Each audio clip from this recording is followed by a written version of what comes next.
lately I've been obsessed with a lesser known video game called The Finals. And now if you don't know what The Finals is, it is, according to literally everyone, the most underrated video game ever. And it is objectively. Anyways, I noticed that my obsession with The Finals was fueled in turn by my obsession with shotguns in video games in general. To me, The Finals does shotguns so freaking perfect. And let me tell you why. Back when I was in middle school, I played a lot of an ancient video game.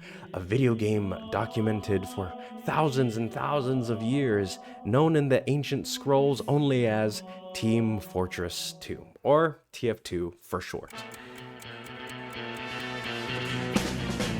If you have no idea what TF2 is, it is a first-person shooter with a variety of playable characters, which you can select from and play on a variety of different maps and game modes. Some game modes include Capture the Flag, King of the Hill, and the like, and they all play just as they sound. We might refer to TF2 these days as a hero shooter, although, you know, back in my day, we didn't really refer to it as a hero shooter back then. But it had that distinctive feel of hero shooters. Any character you chose made it feel like a completely different game. It wasn't like Call of Duty where you just took the sniper rifle and oh, you were the sniper now. No, you chose the sniper class. And this determined your movement speed, your max health, of course, what primary weapons you had access to, but also your secondary and your melee weapons.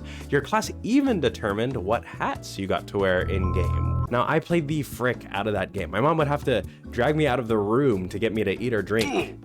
You know, so I don't die. I would have to do a cost-benefit analysis if I had to pee. Like, I'm literally about to wet my pants, but God forbid I miss 2 minutes of gameplay. And I played a little class called the Scout. Now, this guy was the fastest class, and unlike the other classes, he could double jump. I know.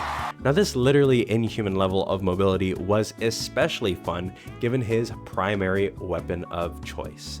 And that's right, baby, I'm talking about the namesake of this video, the Scatter Shotgun, the Scat Gun. This is the Scatter Gun. It was a shotgun. The Scattergun is a shotgun. I know that there's another weapon called the shotgun in TF2, but the Scattergun is a shotgun. I don't make the rules. I don't make the rules. You see, the shotgun is a simple tool. You click and they're gone. That's it. It's blunt, it's fast, it's death. So it seems OP, but here's the catch. You see, the shotgun's range is very, very short, meaning that your target had to be literally right in front of you in order for you to use it. Which is hard because in shooters, everyone has these things called guns. And you know, guns can unalive you from like this far. Like from this far. Like from over there even. So you had to use the Scout's insane mobility to do like extreme gymnastics across the map to get yourself into favorable positions, sometimes while being shot at. And all of this just for the chance that you actually land a shot on an enemy. And if you missed, you were dead. You were defecated on in like a fraction of a second. Instant doo-doo deposit. Sub-second scatter. But that was part of the experience.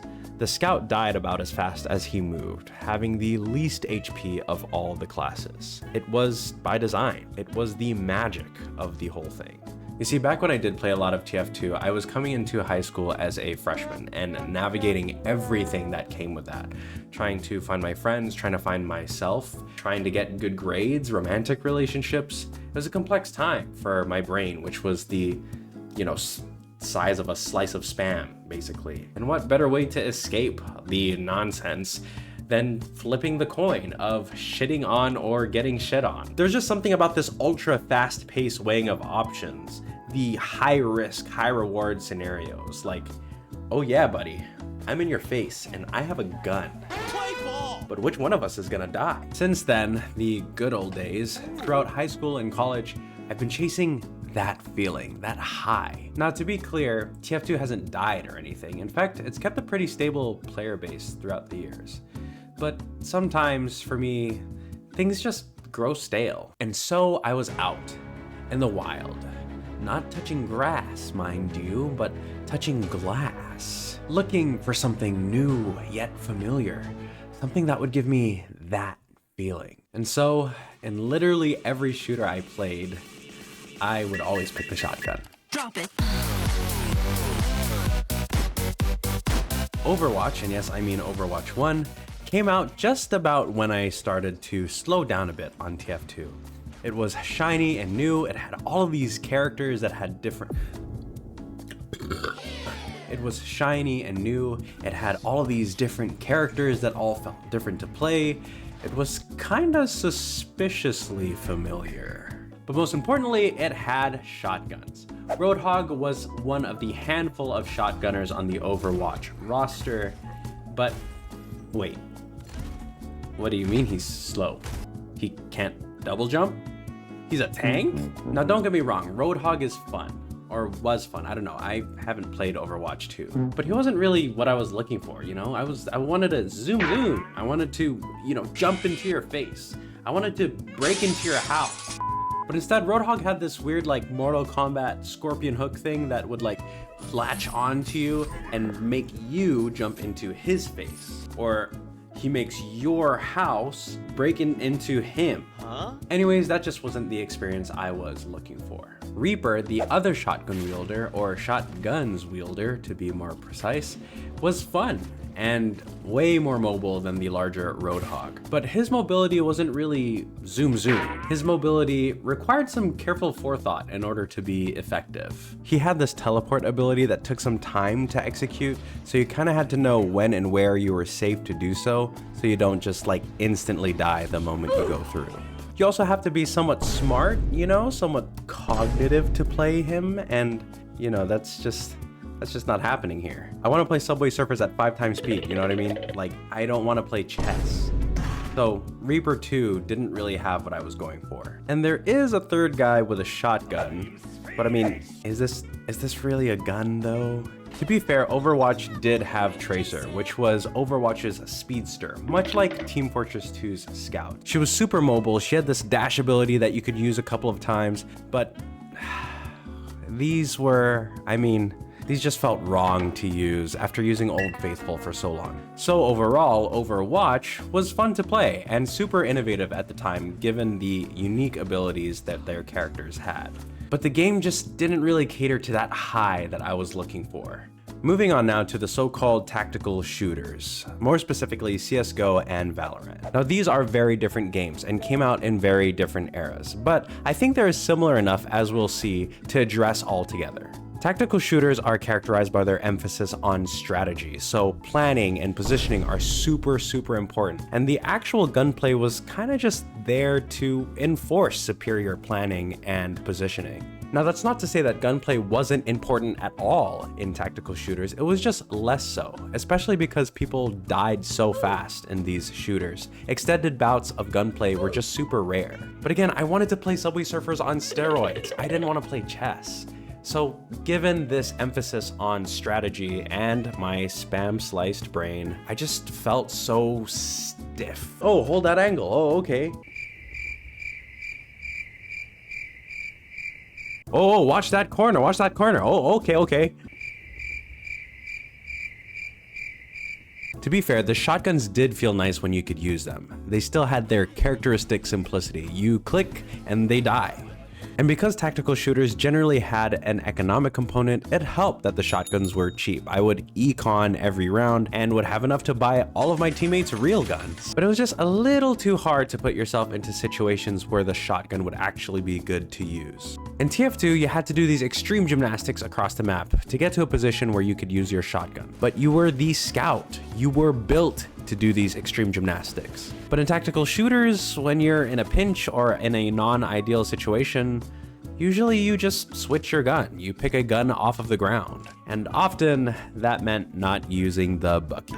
So the final verdict for shotguns in tactical shooters, in my opinion, the formula of tactical shooters just wasn't super flattering for shotguns. It wasn't for me. Now, onto the Darth Vader video game. Or Darth Dicker. Fortnite shotguns felt really good actually. They had that same simplicity, the bam, they're dead feeling. Which was interesting actually because they felt like they were also on the weaker end of video game shotguns, but somehow they made it work. The problem is, it turns out I can only really play Fortnite without the fort part. I'm just playing Knight. Oh, brother. I can only really play the no build game mode of Fortnite because otherwise people just rebuild the entire universe around me and oh, what's that? There's a gun inside of my ass. When I'm playing a shooter, I don't really want to simultaneously speed build a 12-story building. I mean, it's an interesting premise, but can you like what? Like, this must be an ethics problem at this point. Also, the map is too big, which is, I know it's a funny complaint for a game where 100 people are literally on it at the same time. But I mean, how am I gonna use a shotgun from here? Also, it's just a little too unstructured, too casual, if you will. You see, after playing ranked game modes in Overwatch, CSGO, and Valorant, I've unlocked a new demon inside of me. See, I've become somewhat of a gambling man now. I don't just want to jump into the enemy team and instantly die. I also want to lose ranked points for it.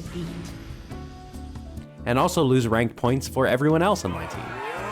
Don't get me wrong, I'm not intentionally feeding. I just love the pressure, that clutch or kick mentality. I don't want to just play the game, you see. I want to rest assured that if I don't somehow unlock my third eye and my inner gaming god while playing, that people will actually want to kill me. And I don't really get this pressure from Fortnite. I mean, sure, some people will care, but a lot of them are children, and I can't really take that seriously. So Fortnite lacked that competitive aspect that Overwatch, Valorant, and CSGO had, and something that I've, at this point, developed an appetite for. And lastly, you have to find the shotgun in order to use it, and I just don't have the volume on my prefrontal cortex for that kind of patience. Perhaps we're beginning to see a pattern here. Now, don't get me wrong, Fortnite is really fun, and their shotguns felt really nice to play with. But again, it just didn't have what I was looking for. So Overwatch, CSGO, Valorant, and Fortnite. Some of the best shooters within the past couple of decades.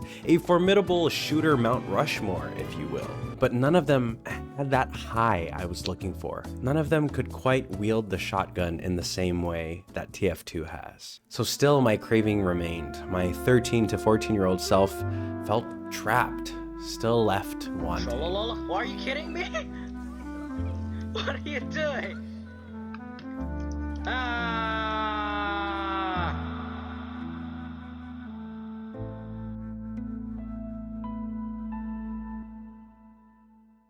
But in June 5 of this year, so just a couple of months ago, I came across an insane YouTube algorithm poll that, unbeknownst to me, would change all of that.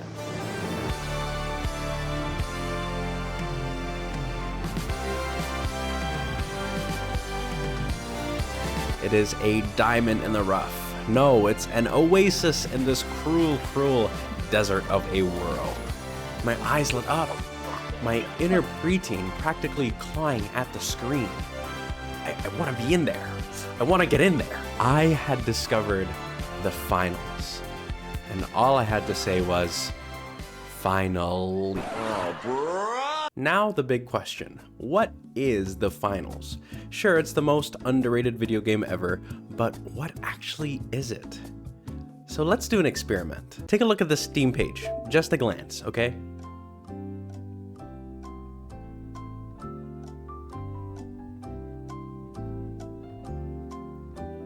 What kind of game do you think this is? It's Fortnite, right? Maybe Apex Legends, maybe Valorant? No, it's a little too chaotic for Valorant. Oh, they're breaking the buildings apart. Maybe it's like Rainbow Six Siege because, you know, you siege the building or something. No, it still looks a little too chaotic.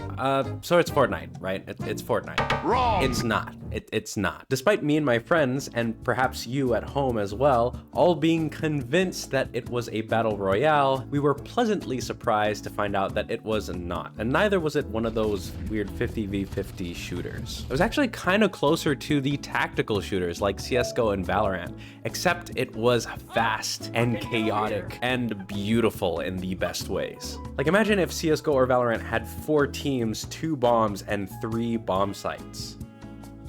How would that even work? Well, let me show you. In the finals, you play on a team of 3 against 3 other teams of 3, racing to these little cash boxes scattered throughout the map.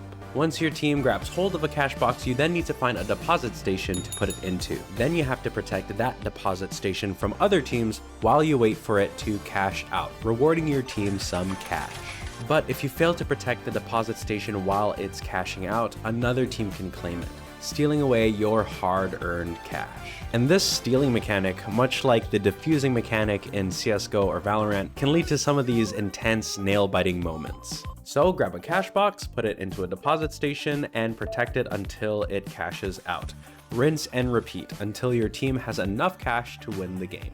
And a full game is usually played in a tournament style. So if you win the first game, you get to qualify for the semifinals. And if you win the semifinals, guess what?